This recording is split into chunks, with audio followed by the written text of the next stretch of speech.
हरे कृष्णा। अध्याय दूसरा, श्लोक नंबर 4। अर्जुन उवाच कथं भीष्मम् अहं संख्ये द्रोणं च मधुसूदन इषुभिः प्रत्योत्स्यामि पूजर्हव अरिसूदन। अर्थ: अर्जुन ने कहा, हे शत्रुहंता, हे मधुसूदन, मैं युद्ध भूमि में किस तरह भीष्म तथा द्रोण जैसे पूजनीय व्यक्तियों पर उलटकर बाण चलाऊंगा। तात्पर्य: भीष्म पितामह तथा द्रोणाचार्य जैसे सम्मानीय व्यक्ति सदैव पूजनीय है। यदि वे आक्रामक भी करें तो उन पर उलटकर आक्रमण नहीं करना चाहिए। यह सामान्य शिष्टाचार है कि गुरुजनों से वाग युद्ध भी न किया जाए, तो फिर भला अर्जुन उन पर बाण कैसे छोड़ सकता था? क्या कृष्ण कभी अपने पितामह नाना उग्रसेन या अपने आचार्य संदीपनी मुनि पर हाथ चला सकते थे? अर्जुन ने कृष्ण के समक्ष ये ही कुछ तर्क प्रस्तुत किए। तो ये था तात्पर्य दोस्तों। तो अभी इसमें अर्जुन कृष्ण को बता रहे हैं कि डायरेक्ट बता रहे हैं कि वो भीष्म पितामह, द्रोणाचार्य जैसे, कृपाचार्य जैसे आचार्य और अपने पितामह पे कैसे बाण चलाएंगे, कैसे अस्त्र शस्त्र चलाएंगे, ये कैसे संभव है, ये ठीक होगा करना? क्योंकि वो बता रहे हैं कि वो तो पूजनीय है, पूजर्हव अरिसूदन, पूजनीय है, वर्शिपेबल है। तो तात्पर्य में श्रीला प्रभुपाद एक और भी टीका करते हैं यहाँ पे कि गुरुजन और हमारे माता पिता जो है उनके सामने अगर वो हमारे ऊपर आक्रमण करते हैं, आक्रामक कुछ बातें करते हैं, वांग युद्ध करते हैं, मतलब वर्बल अटैक करते हैं, तो हमको काउंटर अटैक नहीं करना है, प्रतियोत्स्यामि नहीं करना है, क्योंकि वो सभी प्रकार से हमसे बड़े हैं। उन्होंने ये माता पिता है हमारे, उन्होंने हमको ये शरीर दिया है, उनसे हमको मिला है, उनसे संस्कार मिला है। उनसे सबसे बड़ी चीज़ हमको पता चलती है कि भगवान कौन है। और गुरु जो है वो माता पिता से भी बढ़कर होते हैं, क्योंकि वो हमको बताते हैं कृष्ण कौन है, और उनमें इतनी सामर्थ्य होती है कि वो हमें भगवान से मिलाते भी है।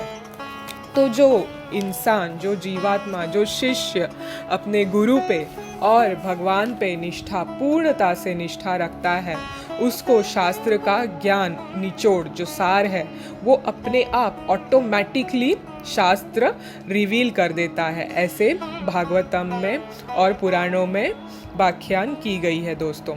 इसीलिए हमें इन पे कभी क्रोधित नहीं होना चाहिए और भगवान पे पूर्ण विश्वास रखते हुए, गुरु पे पूर्ण विश्वास रखते हुए हमें उनका विचार पूछ करना चाहिए, उनका आशीर्वाद लेके चलना चाहिए। तो कुछ हद तक अर्जुन ठीक भी कह रहे थे और अब कृष्ण को ये बता रहे थे कि इनडायरेक्टली कि क्या आप अपने पितामह उग्रसेन और संदीपनी आचार्य संदीपनी मुनि पे हाथ चला सकते थे? तो ऐसा था। और दूसरी वे से ये था कि उसको विश्वास भगवान, स्वयं भगवान कृष्ण उसके साथ थे और न्यायाधीश सबसे बड़े, मतलब मेंटेनर, प्रोटेक्टर, क्रिएटर, डिस्ट्रॉयर तो भगवान ही है। भगवान से बढ़कर कौन जानता है ये सब? तो भगवान उसके समक्ष खड़े थे तो भी उसको विश्वास नहीं हो रहा था कि उसको ये करना है, जबकि भगवान स्वयं उसको कह रहे थे, क्योंकि भगवान जो बोलते हैं वही धर्म है और जो भगवान कहते हैं वो करेंगे तो वही धर्म कहलाता है। अगर हम उसके खिलाफ करते हैं जो भगवान कहते हैं हमें, तो वो अधर्म कहलाता है। और वो क्या कहते हैं? वो वेद के थ्रू, वो शास्त्र के थ्रू हमको गाइड करते हैं, क्या लॉ है, क्या कैसे हमको वो रूल्स और रेगुलेशंस फॉलो करना है, जिससे कि हमारा लाइफ जो है वो स्मूथली चले और हम यहाँ से माया के चंगुल से भाग निकले और वापस अपने घर जा सके। तो इसी श्लोक को मद्देनज़र रखते हुए दोस्तों एक कथा सुनते हैं अभी। बहुत सुंदर कथा है, आपको भी बहुत पसंद आएगा। ये स्वयं भगवान श्री कृष्ण के मतलब बहुत ही प्रिय धाम जो है ना वृंदावन, हाँ वृंदावन धाम की कथा है दोस्तों। तो मैंने सोचा आज आपको मैं कृष्ण कथा सुनाऊंगी जो कि बहुत सुंदर है और आपको बहुत पसंद आएगा। तो ये कहानी जो है दोस्तों ये 150 साल पुरानी कहानी है। ये वृंदावन में श्रृंगार वट करके एक जगह है, बहुत ही प्रख्यात जगह है, वहाँ की घटना है ये। वहाँ पे एक आश्रम था, आश्रम के जो ये थे गुरु थे उनका नाम था नंद किशोर गोस्वामी बाबा जी। तो उनके यहाँ पे उनके बहुत सारे डिसाइपल्स थे, लर्नड स्कॉलर्स, प्रख्यात, बहुत ही मतलब एकदम विद्वान टाइप के शिष्य थे, उनके डिसाइपल्स थे। तो उनमें से एक बहुत ही सरल चित्त वाला एक अलग ही उनका डिसाइपल था, एक शिष्य था। वो बहुत ही अलग था, सबसे सरल था, उसका मन साफ था, वो किसी के तरफ कुछ बोलता नहीं था, प्रतिक्रिया नहीं करता था, चुपचाप अपना काम करता था और सरल था, बहुत सरल था, सीधा साधा था। उसको कुछ ना पता था ना कुछ ये था, मन से बहुत ही साफ था। तो अभी समाज में होता ना, कोई अच्छा बंदा होता है, अच्छा इंसान होता है, किसी के इसमें कुछ जाता नहीं है और चुपचाप रहता है, तो लोग उसको क्या नाम रख देते हैं, भोंदू, भोंदू नाम रख देते हैं है ना। तो वैसे ही उसके जो मित्र थे आश्रम में, जो दूसरे बच्चे थे, उन्होंने उसका नाम रख दिया भोंदू और वो उसको भोंदू भोंदू करके बुलाना शुरू कर दिए। इतना हो गया बुला बुला के कि बेचारा वो खुद सोचने लगा कि वो उसका नाम भोंदू ही है। तो एक दिन उसके गुरु महाराज को बहुत उसकी चिंता हुई क्योंकि वो कोई सेवा करने के लायक नहीं था। तो उन्होंने सोचा कि इसको मैं गोचारण करने का सेवा दे दूंगा। गैया जो हमारी 5 माताओं में से एक माता है और कृष्ण भगवान को भी बहुत पसंद है, तो इससे बढ़कर सेवा क्या हो सकती है। तो उन्होंने बोंदू को बुला के कहा कि तुम कल से गोचारण सेवा करने जाओ। तो गोचारण करने गया, मगर जब वो आता था तो उसका मन दूसरे बच्चों पे ही लगा रहता था क्योंकि वो सुनता था उनको शास्त्र के बारे में ज्ञान की बातें। गुरुजी ने आज अच्छे रोचक रोचक बातें बताई, शास्त्र से व्याख्यान करके बताया, कथा बताया। तो बहुत निराश हो गया था, उसको बहुत लोभ हो गया कि मुझे भी शास्त्र पढ़ना है, मुझे भी ये सब करना है। तो गुरु के पास गया और रोने लगा कि मुझे आप गोचरण पे क्यों लेके जाने के लिए कहते हैं, गोचाराने, मुझे तो शास्त्र पढ़ना है दूसरे बच्चों के जैसे। तो फिर गुरु ने उनको समझाया कि नहीं बोंदू, ऐसी बात नहीं है। देखो ऐसा है कि हम तो कृष्ण कथा यहाँ आश्रम में बैठे बैठे करते हैं, मगर तुम जहाँ जाते हो, जिस जंगल में जाते हो, गैया चराने जाते हो, वहाँ तो खुद स्वयं कृष्ण आते हैं गैया चराने के लिए। तो तुम तो उस जगह पे जा रहे हो जिसकी हम कथा किया करते हैं रोज। तो बोंदू खुश हो गया, बोला ऐसी बात है, आपने पहले क्यों नहीं बताई गुरु महाराज, तो मैं अभी जाता हूँ।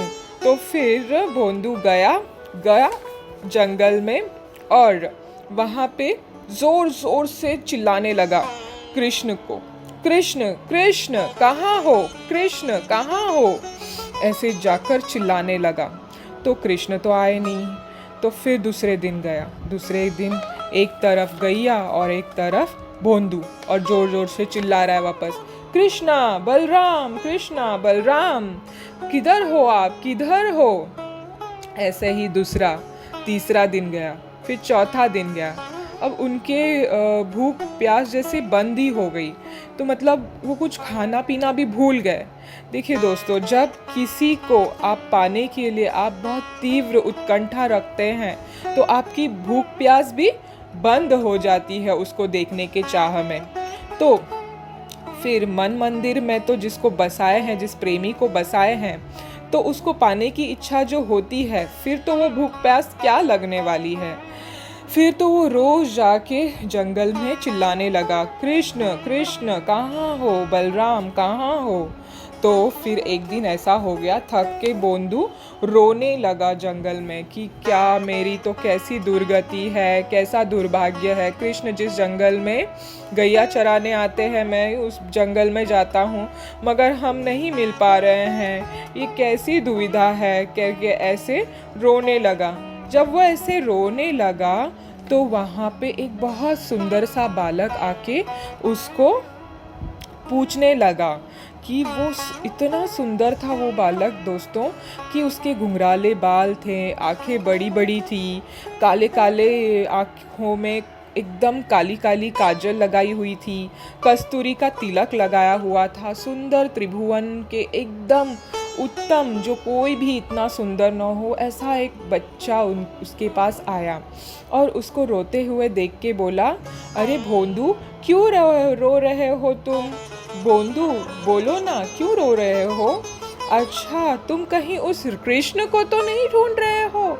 तो भोंदू ने कहा, अरे हाँ, मैं तो उसी को ढूंढ रहा हूँ। तो उस बालक ने कहा, अरे उसके चक्कर में मत पड़ो, बड़े बड़े लोग बर्बाद हो गए हैं उसके चक्कर में, बड़े निर्दयी व्यक्ति है कृष्ण, उसके चक्कर में मत पड़ो। अरे तुम्हें खेलना है ना तो मेरे साथ खेलो, तुम्हें अच्छा लगता है ना खेलना तो तुम मेरे साथ खेलो। तो भोंदू खुश हो गया। तो भगवान ने अपना परिचय बताया, मेरा नाम है कन्हई, मेरे भाई है ये, इनका नाम है बलाई। और फिर दूसरे मित्रों से मिलाने लगे, जैसे सुभाला जो है उनको बोला ये है सुब्बू, फिर मधु मंगल के तरफ देख के बोले ये है मधु। ऐसे सब अपने दोस्तों को उन्होंने मिलाया। तो रोज वो खेलने लगे। देखिए दोस्तों, अगर किसी जीवात्मा को, किसी भक्त को अगर भगवान से मिलने की बहुत इच्छा हुई, बहुत तीव्र उत्कंठा हुई, तो उसका मन कोई बदल नहीं सकता, खुद मतलब कोई भी नहीं बदल सकता। अब ध्रुव महाराज की कथा में नारद मुनि, आप देखते हो ध्रुव महाराज का मन चेंज करना चाहते थे, मगर ध्रुव महाराज खुद नहीं माने इतने बड़े नारद मुनि से, तो फिर कौन बदलेगा ऐसे भक्तों का। तो ऐसा तो सिर्फ कृष्ण ही कर सकते हैं, बोल सकते हैं कि कृष्ण के साथ मत खेलो, तुम मेरे साथ खेलो, क्योंकि वो खुद भगवान वहाँ पे आ गए थे। तो कृष्ण के साथ रोज़ भोंदू खेलता था, कृष्ण, बलराम और बाकी उनके जो दोस्त हैं उन सब के साथ। तो फिर बड़ा आनंद उसको आने लगा। धीरे धीरे वो उसके शरीर में बदलाव होने लगी, वो भी सुंदर होने लगा, वो भी बहुत बुद्धि उसकी धीरे धीरे तेज़ हो गई, शरीर अच्छा होने लगा और वो फिर बाद में धीरे धीरे लेट पहुंचने लगा आश्रम। तो एक दिन गुरु महाराज को उसके शक हुआ कि ये भोंदू इतना लेट क्यों आता है रोज़ आश्रम में। तो उन्होंने उसको पूछा बुला के, भोंदू तुम इतना लेट क्यों आते हो, इतने देर से क्यों आते आश्रम में? तो भोंदू ने कहा, मुझे ना गुरुजी एक बहुत अच्छा मित्र मिला है जो मेरे साथ जंगल में खेलता है। अच्छा, कौन है वो उसका नाम है कन्हई, वो ना बहुत सुंदर है, वो जब बोलता है तो गंधर्व के संगीत से भी सुंदर लगता है, वो जब चलता है तो ऐसे लगता है जैसे वो नाच रहा है। तो वो खेलते खेलते समय कैसे निकल जाता है पता ही नहीं चलता, और जब गैया बुलानी होती है जाते वक्त तो बांसुरी बजा के सब गैया को बुला लेता है। एक बार तो ऐसा हुआ गुरुजी कि हमको यमुना पार करना था और कल करते हुए यमुना जी का पार कैसे करेंगे, वक्त तो बर्बाद हो जाएगा। तो कन्हई ने अपने हाथ को घुमा दिया यमुना जी पे और यमुना जी शांत हो गई, एकदम कड़क हो गया रास्ता और हम ना उस पे चलते गए। तो अब गुरुजी को शक हो गया और सोचे अब भोंदू तो झूठ नहीं बोल सकता, तो ये तो कुछ तो डाउट हुआ गुरुजी को। तो उन्होंने बोला, बेटा भोंदू तुम एक काम करना, कल अपने मित्रों को प्रीति भोज के लिए बुला लेना यहाँ पे, कल तुम यहाँ पे ही प्रीति भोज कर लेना। तो बोले, हाँ गुरुजी ठीक है, ये सर ठीक रहेगा। तो उस गुरुजी ने कहा, ज़रूर आएंगे ना तुम्हारे मित्र? हाँ हाँ, क्यों नहीं आएंगे। तो भोंदू गया दूसरे दिन जंगल और फिर गैया चराते हुए कृष्ण को कहा, कन्हई कल ना मेरे गुरु महाराज ने आपको प्रीति भोज के लिए बुलाया है, आप सबको आना है। तो कन्हई ने कहा कि नहीं नहीं भोंदू, हम नहीं आ सकते। तो भोंदू ने कहा ऐसे कैसे हो सकता है कन्हई, मेरे गुरु महाराज ने कहा है, गुरु की वाक्य कभी अवहेलना नहीं की जा सकती, आपको चलना ही होगा। तो कृष्ण ने कहा नहीं भोंदू, ये नहीं हो सकता, क्योंकि तुम्हारे गुरु महाराज मेरा दर्शन इस जन्म में नहीं कर सकते। तो भोंदू रोने लगा, ये कैसे बात हुई, ऐसे थोड़ी ना होता है मित्रता में, जाओ मैं आपसे बात नहीं करता। और जोर जोर से बच्चों जैसा बिलख के रोने लगा। तो कन्हई बोले, अरे सुनो तो भोंदू, नहीं नहीं आप मुझे नहीं सुनना, आप चले जाओ यहाँ से, आपकी गैया अलग कर दो, मेरी गैया अलग कर दो, अब तो आपकी बात नहीं सुननी है। अरे भोंदू सुनो तो सही, नहीं नहीं मुझे कुछ नहीं सुनना। अरे सुनो तो भोंदू, मैं ये कह रहा था कि बलाई को जाना है कुछ काम से, हम सब तुम्हारे साथ चलेंगे। तो बात ऐसी है दोस्तों कि मतलब भक्त इतने तीव्रता से और इतने प्यार करता है भगवान को, इतना सारा ये करता है, उनको मानता है कि इतने भोलेपन से, सरल चित्त से उनको तुरंत पा लेता है।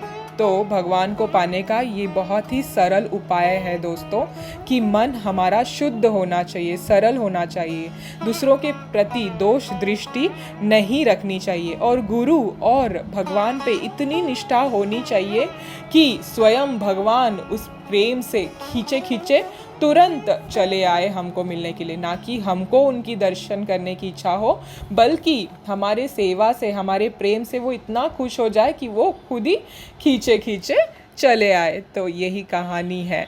हरे कृष्ण कृष्ण कृष्ण हरे हरे, हरे राम राम राम हरे हरे। श्रीला प्रभुपाद की जय।